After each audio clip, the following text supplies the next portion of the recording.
A hate crime committed on the first night of Passover, where police are asking for your help this morning. Making sidewalks safer.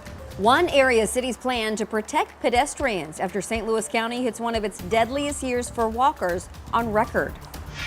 A few showers later today, but stronger storms possible this weekend. Keeping an eye on that part of the forecast, and we'll update you on the details.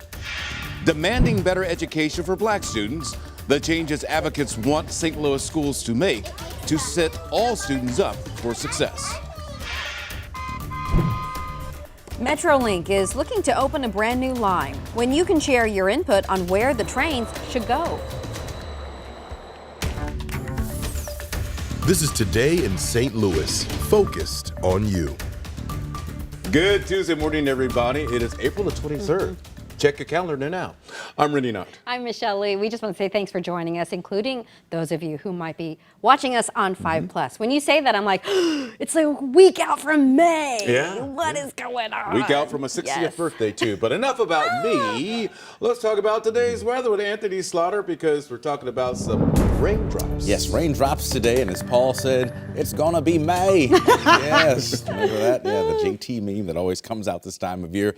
Yeah, May right around the corner. We have April showers for you today, so grab the umbrella. We'll have likely rain around this afternoon, but showers this morning are north and west of St. Louis, even north of Columbia. So we'll go through the day with mostly cloudy skies, getting that first hint of daylight now. The sunrise in just a few minutes, and there we go. Numbers are cool but comfortable. 50s out the door. Some 40 south from Sparta, Farmington, and Perryville. But all in all, not as cold as it was this weekend. We're headed back into the upper 60s for highs today with showers this afternoon, but only for a couple of hours and nothing severe today. We do have some strong storms on the way for the weekend. We will talk about that coming up in the full outlook. Let's get over to Paul, talk about our traffic this morning. It is a Tuesday, rolling through the week. Paul, what are you looking at? You got it right, and that's one of our traffic notes that we have. Tuesday volume, of course, bigger than Monday morning, so you're going to expect that. Otherwise, 55 construction here, and that's in two spots I'm going to show you. And just be careful. Stop at the lights at Lilac and 270. They were on flash. I'll keep an eye on that and let you know if that changes. We're looking here at the St. Louis Metro, 55 northbound. That construction at Potomac is one you're going to deal with, and then another here down in Jefferson County, 55 at 67 throughout the day. Today, you're going to see slower traffic there with some lane closures. We are wide open, though, on the Poplar Street Bridge going east to west. Great news there. We'll have another take of traffic minutes away. Michelle? Thanks so much, Paul. 4 pedestrians have been hit by cars throughout our area since Saturday. 3 of those people were killed. And 2023 was the deadliest year on record for pedestrians in St. Louis County. So that is why, as the weather gets warmer, one town is taking action. Diamond Palmer is joining us live in Kirkwood with the pedestrian safety projects that are currently underway. Good morning. Good morning, Michelle. I am live here in downtown Kirkwood, and as you can see, very quiet right now. We've only seen a few cars come through Kirkwood Road. Of course, as the sun comes up, it's going to be much busier when it comes to drivers and pedestrians. Now, the city of Kirkwood says they're investing $8 million into pedestrian safety for new construction projects this year alone. Now, right now, where I'm standing in downtown Kirkwood is just 20 minutes from west of downtown St. Louis, and Kirkwood neighbors other cities like Crestwood and Sunset Hills. Kirkwood has implemented a Vision Zero action plan, and they have had this plan since March of 2022. That makes 2 years now. And this year, the Public Services Director says a half dozen construction projects are being funded by the East-West Gateway Council. 80% of the upcoming projects will be funded federally, and 20% will be matched by Kirkwood. Last year, the group TrailNet tracked pedestrian safety and found 28 out of 251 people were killed while walking in St. Louis County. Kirkwood projects include adding sidewalks, speed bumps, and curb cutouts. I hope other communities will see what Kirkwood is doing to slow down cars, increase pedestrian safety, and use us as a catalyst so that we can increase safety throughout the whole St. Louis area. Now, TrailNet also found that 8 out of 225 people were killed while walking in the city of St. Louis. And coming up in the next half hour, we'll break down just where these new construction projects will be in the city of Kirkwood. Reporting live here in Kirkwood, Diamond Palmer, 5 on your side. Thank you, Diamond. This morning, local advocates are standing up for black students in St. Louis and demanding better education. Sydney Stallworth is joining us live in University City, where these groups are meeting tonight to push for change in area classrooms. Good morning, Sydney.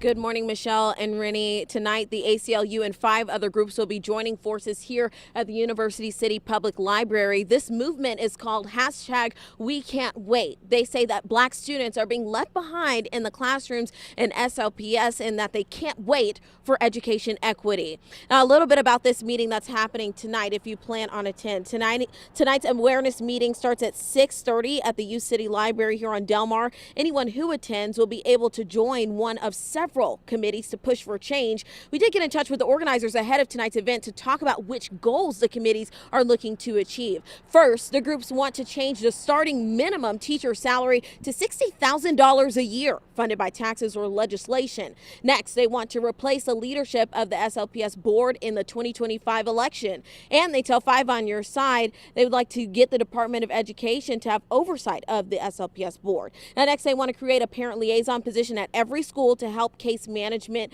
of student behavior issues. And they say they hope to recruit 100 tutors to provide in-person tutoring for students that are reading below the grade level. Now, the We Can't Wait movement says that they'll pay for those 100 tutors by taxes or by legislation. Michelle. Yeah, thanks so much, Sydney. You know, we're hearing from these groups, right? They're saying that black students are behind at this disproportionate rate. But I know that you've been looking into numbers this morning, and I'm wondering what you can verify for us. Right, Michelle, Rennie, we did look into it, and I wanted to look at performance based on all of the subject levels. So I do have the numbers for you this morning. This is SLPS testing results from the year 2023. 12.5% of white students tested below basic level in all subjects, while 49.3% of black students, 19.4% of Asian Pacific Islander students, 63.4% of American Indian or Alaskan Native students, and 39.6% of Hispanic students tested below basic level comprehension in the same subjects. So just so you know, the state starts to measure reading comprehension at the 3rd grade level. I looked into those numbers as well. Last year, 65% of SLPS black 3rd graders tested below basic level when it comes to reading comprehension. And to give you an idea, just 21% of white 3rd graders also tested below basic level. That's the very latest from U City. I'm Sydney Stallworth, 5 on Your Side. Thank you, Sydney. Today, people who live and work in the city of St. Louis can get their questions answered by Mayor Jones and her cabinet.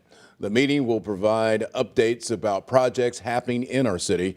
Tonight's event begins at 5:30 at Better Life on Page. An act of hatred on the first night of Passover. How tensions over the war in the Middle East are drawing closer to home. I just send the kids off to the bus stop this morning. It's cool and dry, temperatures in the 50s. We will have rain develop this afternoon, but only for a few hours. 69 for the high today. Putting a pause on viral dancing. The key vote today that could ban TikTok.